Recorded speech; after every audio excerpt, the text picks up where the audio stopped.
Hola, ¿qué tal? Espero esté muy bien. Dios me le bendiga. Gracias por acompañarme a una sesión más del estudio de la palabra de Dios.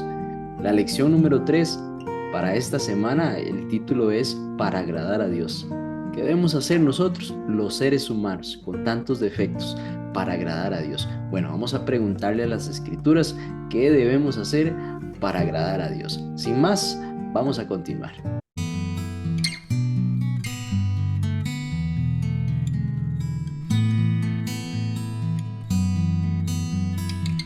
Bien, gracias por acompañarme. Iniciamos con una oración, como de costumbre.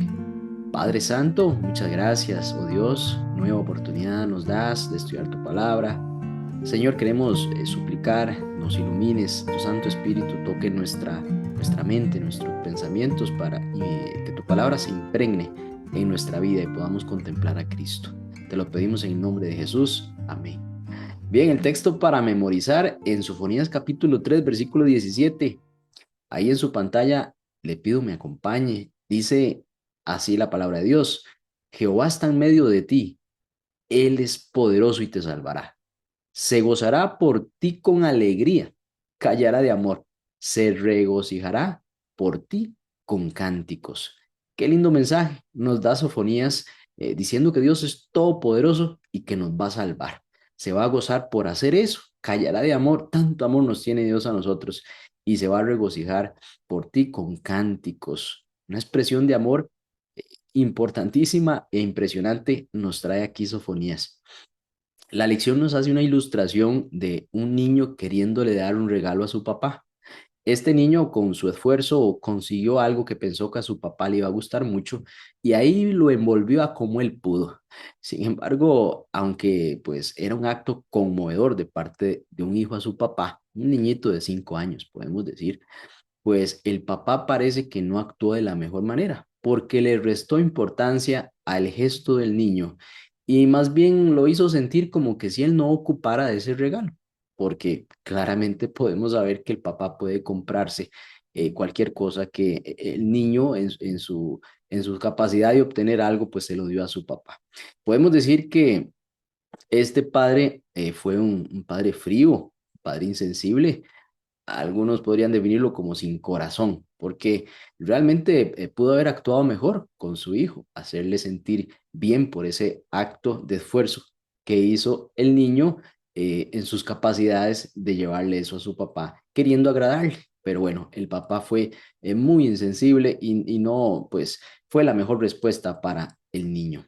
La pregunta que nos hace aquí la lección es así como Dios nos responde a nosotros, porque piense, siendo Dios todopoderoso, Él es el dueño de todo el mundo. ¿Qué podemos darle nosotros a Dios para agradarle dentro de nuestras capacidades? Bueno, aunque sea difícil de imaginar, también incluso nosotros, seres caídos, corrompidos, llenos de defectos, propensos al mal, podemos agradar a Dios. Entonces podemos pensar que Dios no nos recibe a nosotros como este padre recibió a su hijo con este don o este regalo que le traía para agradarle. Nosotros sí podemos agradar a Dios. La forma de agradar a Dios, según la escritura, es únicamente por medio de Cristo. Ese es el don que nosotros podemos llevar delante de Dios para que sea de agrado, para que sea de grato olor, para que sea recibido. Vamos a estudiar más acerca de este regalo que podemos darle a nuestro Padre Celestial para que Él nos reciba.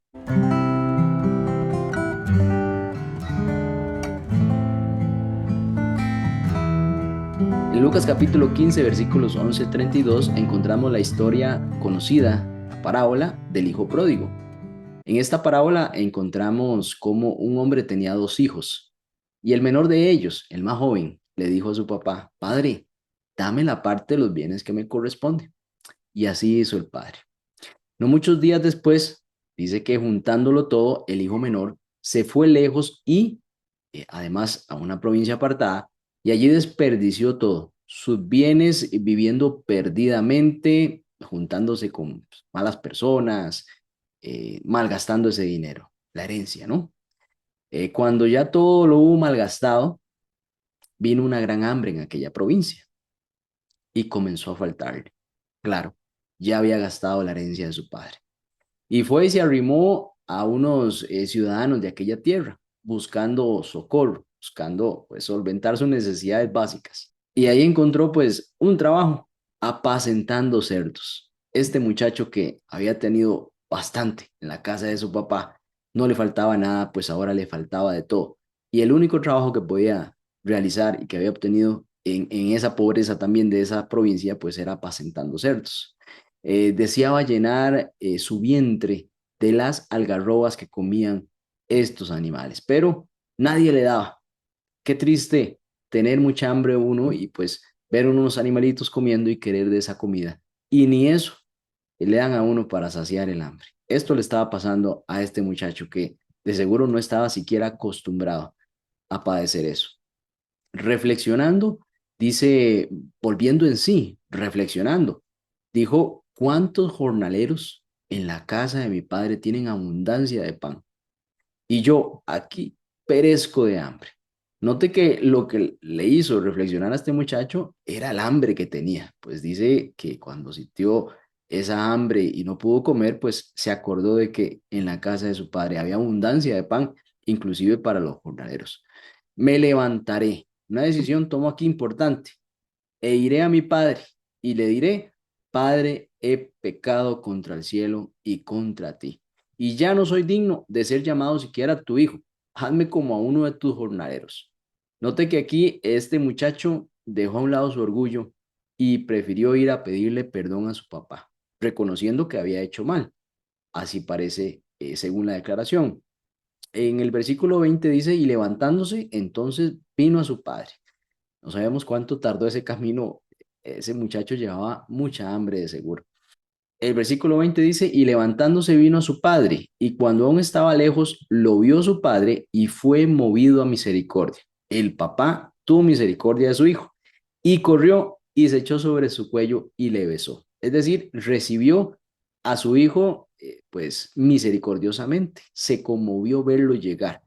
Y pues este muchacho definitivamente no debió haber olido bien, pero su papá quiso abrazarlo, quiso besarlo, quiso recibirlo. Y él le dijo, así como había pensado decirle, se lo dijo, dice el 21, y el hijo le dijo, Padre, he pecado contra el cielo y contra ti, ya yo no soy digno de ser llamado tu hijo.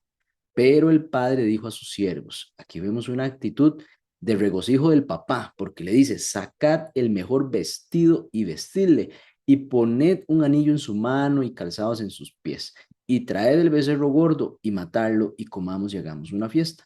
Porque mi hijo era muerto y ha revivido, se había perdido y es hallado, y entonces comenzaron a regocijarse. Note que las vestiduras que tenía este joven, pues eran vestiduras sucias, harapos, podemos decir, maloliente. Así que él debió de haberse vestido con un nuevo vestir, un nuevo traje. Este vestir claramente es quitarse ese pecado que tenía, esa maldición de haberse alejado de su papá y ahora vestir con vestimenta de la casa de su padre. Podemos afirmar que esto es la vestimenta de Cristo. Este nuevo vestido significa la justicia de Cristo, que aplicarlo a nuestra vida, nosotros al habernos alejado del Padre, recibimos esa vestimenta ahora de Jesús, limpiándonos primero, claro está, de nuestro pecado y de nuestra forma antigua de vivir, de haber después ahí estado con los cerdos y con esa hambre espiritual de volver a la casa de nuestro Padre. El versículo 25 en adelante relata cómo el hijo mayor, pues recuerda usted que eran dos hijos, el menor fue el que tomó esta decisión, mas el mayor se quedó ahí con su papá, siempre le obedecía, era un hijo bueno, ahí estaba, nunca le generó ese tipo de problema a su papá y al darse cuenta que había música, que había un festejo, todo el mundo estaba feliz, preguntó, bueno, pero ¿qué es lo que sucede acá? Y entonces le contaron que su hermano menor había regresado a la casa y que su papá lo había recibido matando a un becerro gordo que tenían pues en señal de esa alegría. Entonces dice que el hermano mayor se enojó porque su hermano se había ido, había desobedecido a su papá y había malgastado la plata e inclusive le reclamó a su papá y le dice, he aquí tantos años que te sirvo, en el versículo 29, no habiendo desobedecido jamás, y nunca me has dado ni un cabrito para gozarme con mis amigos. Pero cuando vino tu hijo, que ha consumido tus bienes con rameras, has hecho matar al becerro gordo. Y entonces le dijo, hijo, tú siempre has estado conmigo y todas mis cosas son tuyas. Mas era necesario hacer esta fiesta y regocijarnos, porque este tu hermano era muerto y ha revivido, se había perdido y es hallado. Vea qué importante cómo este hermano, pues en un sentido lógico, si podemos verlo, se molesta. ¿Por qué recibir a este hijo rebelde que desperdició, que desconoció a su papá en un momento? Porque al haberle pedido la herencia, estaba desconociendo a su padre y no quería más relación con él, pero ahora en su miseria sí regresa y su papá le recibe. Bueno, aquí vemos un sentido lógico de las cosas, un desprecio humano después de una actitud que pareciera que eso es lo que merece. Sin embargo, aquí viene el contraste de la misericordia de Dios para con cada uno de nosotros, que siendo pecadores, vino Cristo y pues se humilló, se hizo siervo hasta la cruz y padeció. Y en este mismo razonamiento, pues nosotros somos ese hijo que se fue, que se apartó de Dios, que buscó hacer lo propio. Y en cambio, pues al reconocer nuestra condición, porque el Espíritu Santo pone eso en nosotros, en nuestro corazón, queremos regresar al Padre. Qué triste sería no tener esa posibilidad de regresar al Padre. Este muchacho tuvo la oportunidad, la posibilidad de regresar donde su papá. Y pues él confiaba o quería, anhelaba que su papá lo recibiera en la mínima de las condiciones. Hubiera sido una historia triste para este muchacho después de haberse arrepentido y querer regresar donde su papá y no haber podido realizar eso. Sin embargo, vemos una historia pues con términos de felices, que terminó bien para tanto el hijo que se había ido como para el papá que se alegró de volverlo a ver, porque en los que somos padres podemos dimensionar que pues en nuestra casa siempre nuestros hijos serán bienvenidos. Y en este caso, tal vez el hermano pues no dimensionó esa felicidad que puede sentir un padre por su hijo descarriado. Y aquí pues sopesó más esa parte lógica, pero el padre también fue misericordioso con su otro hijo y le explicó y le dijo que es necesario que nos alegremos porque tu hermano ha llegado. Y tal vez en este momento, pues sí, claro, en el sentido humano no lo entendía él. Y también si él lo hubiera hecho, el hermano mayor, tenía que pensar eso, si él hubiera hecho y cometido ese error, aunque no pareciera que fuera su actitud, pero de haber sido así, saber que su papá inclusive también lo iba a recibir a él si se hubiese equivocado. Esta enseñanza del hijo pródigo impresionante, es impresionante cómo Dios tiene misericordia de cada uno de nosotros a pesar de tantas cosas malas y cuánto hemos fallado, cuánto nos hemos apartado, qué no hemos hecho. Alejados porque este muchacho se fue lejos de la casa de su padre, allá a otra provincia muy lejana, y parece que era un lugar de corrupción, de cosas seculares, completamente alejados de lo espiritual, y volvió a su casa. Eso es muy importante, que este mensaje siempre lo tengamos presente nosotros, inculquemos este mensaje a nuestros hijos que van creciendo. Ellos tomarán algunas decisiones, esperemos que sean las mejores, pero si algún día se equivocan, que ellos tengan la certeza y la seguridad que pueden regresar a los brazos de Dios y Dios siempre los va a recibir, porque bien dice la palabra, el que a mí viene, yo no le echo fuera.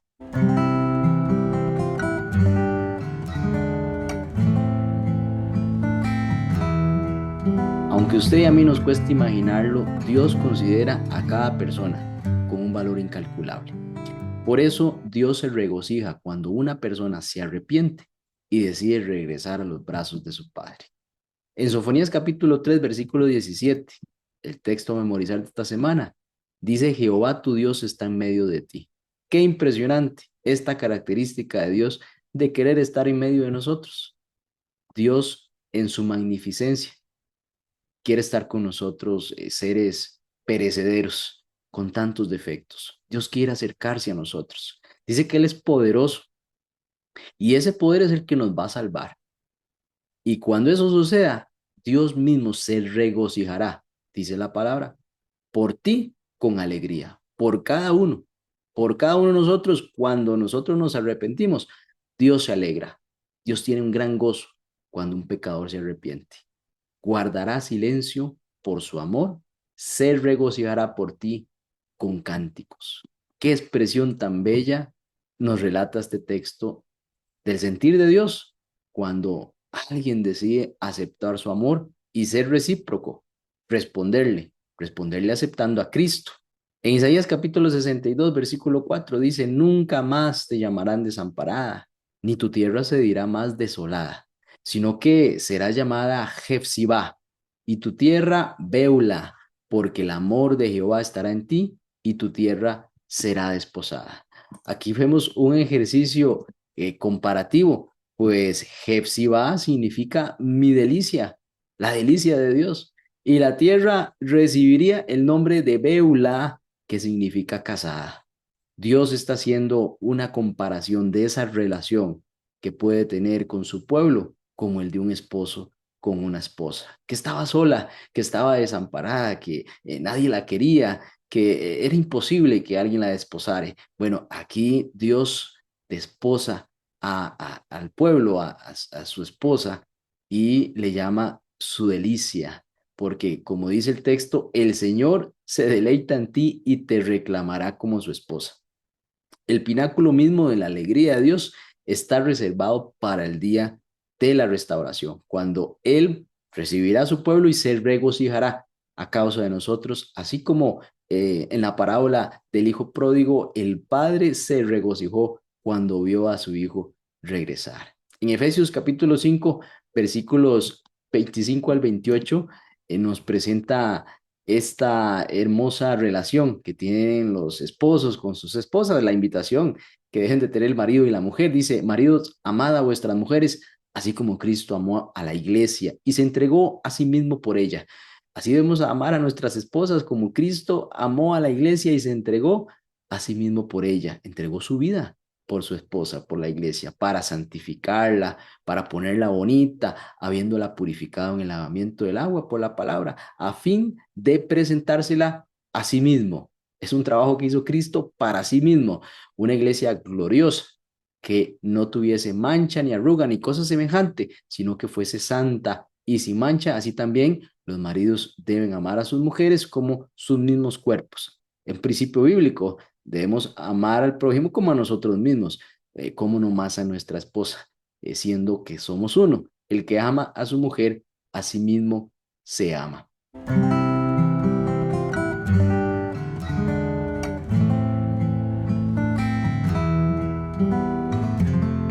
Complacer a Dios. Así hace la pregunta, la lección para este día. ¿Cómo es posible que el Dios del universo se pueda complacer en nosotros, seres imperfectos, egoístas, perecederos? Dice aquí, fugaces manchas de protoplasma en un minúsculo planeta en medio de lo que probablemente sería el universo infinito. Pues realmente es una muy buena posición. ¿Cómo es posible que los seres humanos le importemos tanto al Ser Supremo, que es todopoderoso y que realmente no necesita de nada? Él es el dueño de todo. Estas preguntas, la lección pretende dividirlas en dos aspectos. Una un poquito más filosófica. ¿Cómo puede Dios mismo deleitarse? Interesante pregunta. Y la otra es, ¿cómo podemos los seres humanos deleitarlo? Sobre todo en vista de nuestra pecaminosidad. Eso es muy importante porque realmente el ser humano tiene maldad. ¿Cómo Dios puede complacerse en un ser humano que constantemente falla, pero que parece que hay algo que podemos hacer para acercarnos a Dios y complacerlo? El primero de los dos aspectos, la primera pregunta es básicamente el estudio de esta parte, y el segundo, pues lo haremos el día de la lección de mañana. En Isaías 43, versículo 4, vamos a leerlo, dice, porque en mis ojos fuiste de gran estima, porque a mis ojos fuiste de gran estima, fuiste honorable, y yo te amé. Daré pues hombres por ti y naciones por tu vida. Noté que aquí Dios está diciendo que fue de gran estima, se complació Dios al verte, al vernos, al querer redimirnos. Dice que nos amó y que dará hombres por ti y naciones por tu vida. Hablando del pueblo de Israel para buscar cumplir ese pacto. que Dios tenía con ellos. En Salmo 149:4 dice, porque Jehová tiene contentamiento en su pueblo, hermoseará a los humildes con la salvación. Dice que Jehová se contenta, que Dios se contenta con su pueblo, con su iglesia, una iglesia que le alaba, que presenta a Cristo, que enseña a Cristo, que su Santo Espíritu está en ella. Claro que Dios se contenta de su pueblo, de sus hijos. También Proverbios capítulo 15, versículos 8 y 9 dice, el sacrificio de los impíos es abominación al Señor, mas la oración de los rectos es su deleite. Aquí vemos que, bueno, está los dos grupos. El grupo de los impíos, que eso le genera al Señor abominación. Hay actitudes de los impíos que hacen que para Dios eso no sea aceptable e inclusive abominación. Hay un rechazo de parte de Dios por estas acciones, no porque no ame al impío que hemos visto que desea que proceda al arrepentimiento y que no muera, sino que tenga vida. Bueno, al impío que constantemente rechaza a Dios y está dispuesto a seguir esa línea, esa abominación del Señor. Más por el contrario, entonces, note qué importante la oración de las personas que con sincero corazón buscan a Dios. Oración de los rectos le llama acá, es su deleite. Dios se complace cuando un hijo, una hija de Dios eleva oración en sinceridad, buscando corregir su camino y también pues pidiendo sabiduría, pidiendo guía para poder llevar a otras personas a Cristo, hacer la voluntad de Dios. El Señor se complace con las personas que lo buscan con sincero corazón. Y el Salmo 146, versículo 8. Dice Jehová, abre los ojos a los ciegos, Jehová levanta a los caídos y Jehová ama a los justos. Jehová tiene complacencia por quienes aceptan a Cristo y desean pues ser vestidos con esa justicia de Cristo. Los que regresan como el hijo pródigo a los brazos del Padre tienen que quitarse esas vestiduras que son harapos, que pues representan esa miseria, esa vida pasada, y ahora tienen que vestirse de Cristo. Jehová ama a esos que se visten de Cristo, a lo justo, la justicia de Cristo es importante para presentarnos ante Dios. Segunda Corintios capítulo 9:7, hay una actitud también, dice que cada uno dé como propuso en su corazón, no con tristeza, ni por necesidad, porque Dios ama al dador alegre. Aquella persona que da sin interés de recibir algo a cambio, sino por la mera felicidad de que pueda alguien recibir una bendición. Bueno, Dios ama a esa persona porque hay algo que el ser humano le cuesta mucho, porque el ser humano es egoísta y queremos solo para nosotros y nos cuesta dar, desprendernos. Bueno, eso solo lo hace Dios en nuestro corazón. Estos textos no dicen que Dios ama solo a los justos o que Dios ama solo al dador alegre, sino sabemos que Dios ama a todos. Sin embargo, para que estos textos transmitan algo, deben significar que Dios ama a los justos y ama al dador alegre en algún sentido especial. Los ve con agrado, se complace de ellos por lo que están realizando, porque presentan a Cristo en sus acciones, porque el Espíritu Santo los guía a hacer esto. Lo que hemos visto en estos textos, Proverbios 15, 8 y 9, pues contienen la clave acerca de esto. Dios los ama en el sentido de estar complacido con ellos. Qué bonito saber que lo que uno puede hacer por Cristo es de complacencia para Dios. Y aquí dice, piensa en cuán estrechamente ligados están el cielo y la tierra para que Dios, el creador del universo, esté tan íntimamente comprometido, incluso emocionalmente con nosotros. ¿Qué esperanza debería darte esa asombrosa idea, especialmente si estás atravesando por un mal momento? El enfoque de este mensaje es Dios se interesa por nosotros y se complace cuando un hijo, una hija de Dios hace su voluntad por la guía del Espíritu Santo, siendo transformados por el carácter de Cristo, por la persona de Cristo.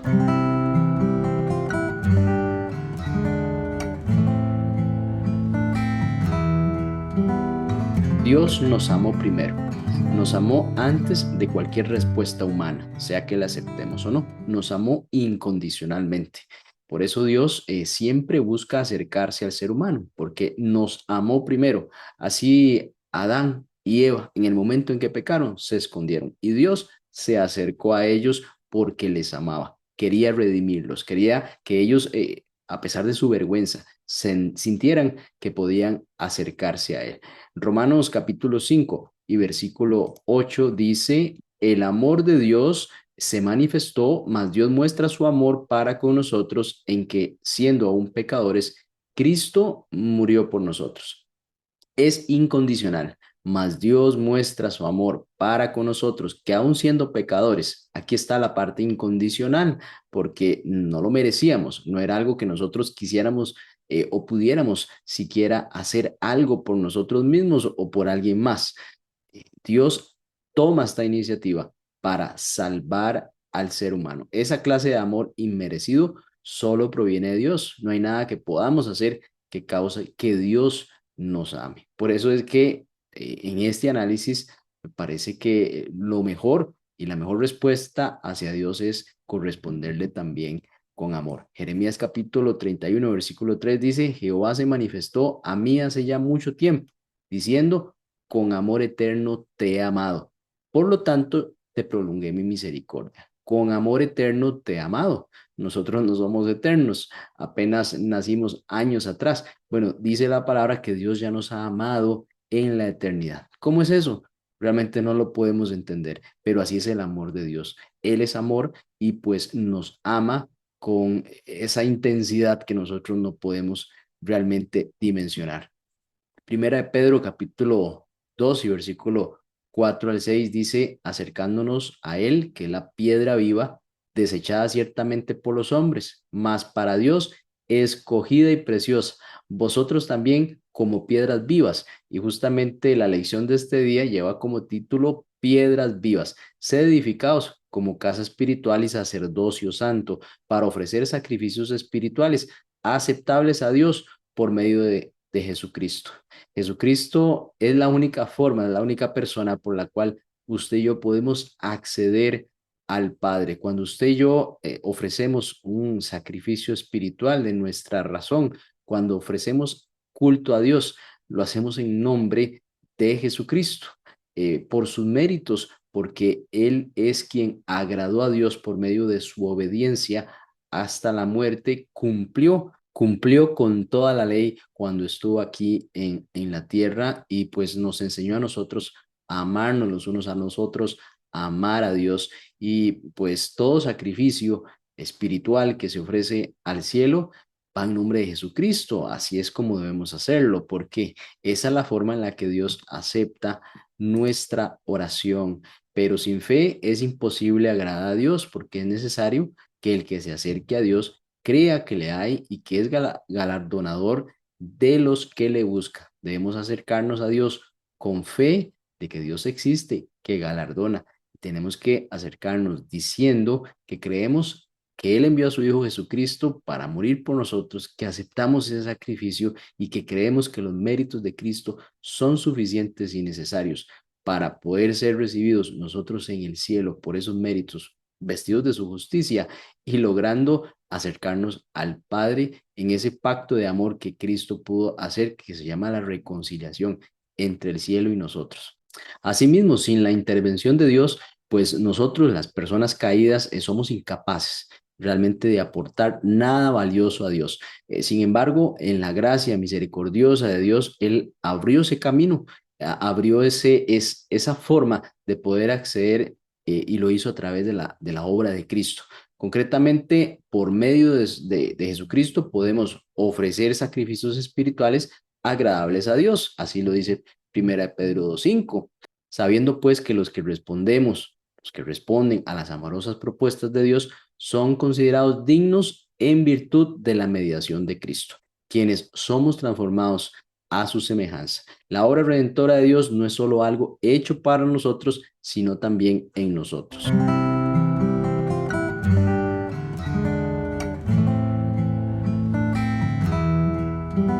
Marcos capítulo 9 versículos 17 al 29 registra la historia de un padre con su hijo, el cual tenía un espíritu mudo, espíritu de demonio, claro está, el cual donde quiera que le toma, le sacude y echa espumarajos y cruje los dientes y se va secando.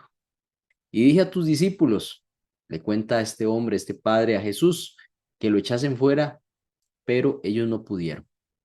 Y respondiendo él les dijo, oh generación de incrédulos, ¿hasta cuándo estaré yo en medio de ustedes? ¿Hasta cuándo les tendré que soportar? Qué tremenda declaración de Jesús a sus discípulos. Traédmelo. Y se lo trajeron, y cuando el espíritu solamente vio a Jesús, dice que sacudió con violencia al muchacho, quien cayendo en tierra se revolcaba echando espumarajos. Jesús le preguntó al padre, ¿cuánto tiempo hace que le sucede esto? Y él le dijo, desde niño. Vea qué calamidad tenía este padre con su hijo, que este espíritu le molestaba desde que era pequeño.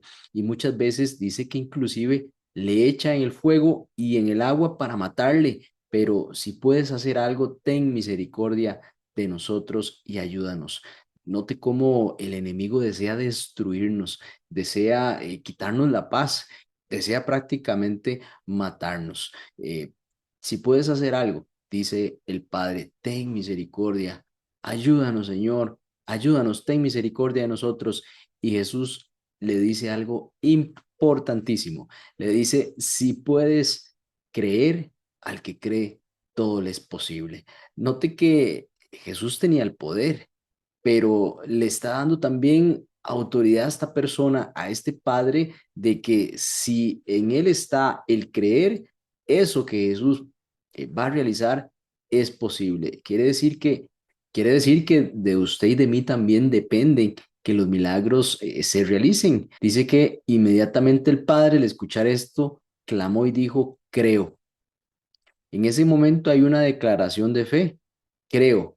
Ayuda a mi incredulidad. Otras versiones dice, ayúdame a creer más. Justamente al este hombre declarar que cree y que desea creer más y que sabe que de su parte eso no es posible, sino que es algo que viene de Dios, pero que la voluntad humana está dispuesta y está receptiva a recibir ese milagro, creyendo que Dios es todopoderoso, así puede suceder. Dice también el 25, y cuando Jesús vio que la multitud se agolpaba, entonces reprendió al espíritu inmundo diciéndole, espíritu mudo, sordo, yo te mando, sal de él y no entres más en él. Entonces el espíritu, clamando y sacudiéndole con violencia, salió y él quedó como muerto, tendido este muchacho, de modo que muchos decían, está muerto. Pero Jesús, tomándolo de la mano, le enderezó y le levantó. Cuando él entró en casa, sus discípulos le preguntaron aparte, Señor, ¿qué fue lo que pasó? ¿Por qué nosotros no pudimos echar fuera a este demonio? Y le dijo, este género con nada puede salir, sino con oración y ayuno. Qué impresionante historia, cómo Jesús se compadece de este hombre, de este padre de familia con su hijito, que desde niño este espíritu de demonio lo molestaba, quería hasta matarle, pero vemos aquí, pues lamentablemente una incapacidad de los discípulos, pues no pudieron realizar este milagro, pero también note cómo dependía de la fe de este hombre, cómo él mismo reconoce la necesidad de creer. Es algo que usted y yo tenemos hoy que también reconocer, esa necesidad de creer. Si tuviésemos la fe pequeñita, como una semilla de mostaza, pudiéramos trasladar los montes de donde están hacia el mar. Esa es la fe que debemos de pedir al Señor que nos otorgue, que podamos experimentar y saber que por medio de la fe y el poder de Dios todo es posible. También en nuestro caminar, en todo lo que nosotros hagamos, como se dice 2 Corintios capítulo 5 versículos 9 y 10, por eso procuramos agradar siempre al Señor, ya sea que sigamos viviendo aquí o que tengamos que irnos. Debemos siempre procurar agradar al Señor. Recuerde aquellos versículos como las acciones de los justos, de los santos, eran de contentamiento para Dios.